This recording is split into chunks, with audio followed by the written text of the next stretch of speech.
దువ్వాడ చేసింది నైతికంగా చట్టపరంగా తప్పే నేను చాలా క్లియర్గా భావించేది. ఎందుకంటే చట్టపరంగా భార్యా పిల్లలు ఉండగా విడాకులు తీసుకోకుండా వేరే మహిళతో ఉండటం అన్నటువంటిది నేరం. ఇది నెంబర్ 1. ఆ ఉన్న అమ్మాయికి నేరం అవ్వదు, ఎందుకంటే అమ్మాయి మైనర్ కాదు కాబట్టి, మేజర్ కాబట్టి తను ఎవరితో ఉన్నా చట్ట ప్రకారం నేరం కాదు. కానీ ఈయన మాత్రం భార్య ఉండగా వేరొకళ్ళతో ఉండటం అన్నటువంటిది నేరం. ఇది నెంబర్ 1 గుర్తుపెట్టుకోవాలి. అయితే పెళ్లి చేసుకోలేదు కాబట్టి నేరం కాదు చట్ట ప్రకారం. ఎందుకంటే పెళ్లి చేసుకోకుండా వయసు అయినటువంటి వాళ్ళకి ఉంటే, అంటే మైనారిటీ తీరినటువంటి వాళ్ళు ఉంటే అది వాళ్ళిద్దరికీ ఇష్టమై ఉంటే అది సహజీవనం కిందకు వస్తుంది. అది చట్టబద్ధ నేరం కాదని కోర్టులు చెప్పేసినాయి కాబట్టి, సుప్రీంకోర్టు కూడా తీర్పిచ్చేసినాయి కాబట్టి చట్ట ప్రకారం ఈ ఇద్దరిది నేరం అవ్వదు, కానీ ఎథికల్గా నేరం.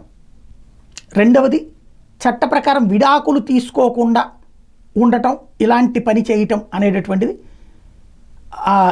గృహహింస కేసు అవుతుంది, గృహహింస కింద కేసు అవుతుంది. అది అరెస్ట్ చేయదగ్గ నేరం కాబట్టి తొందరగా బెయిల్ వచ్చేస్తుంది.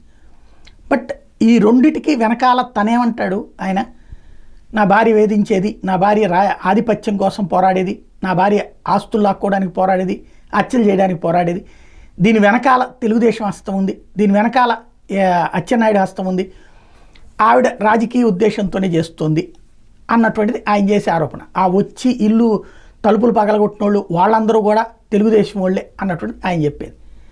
పార్టీ ఎవడైతే ఏంటి, ఒక ఆడపిల్లకి అండగా ఉన్నారు, ఓ తప్పుడు పని చేసేవాడికి వ్యతిరేకంగా ఉన్నారు.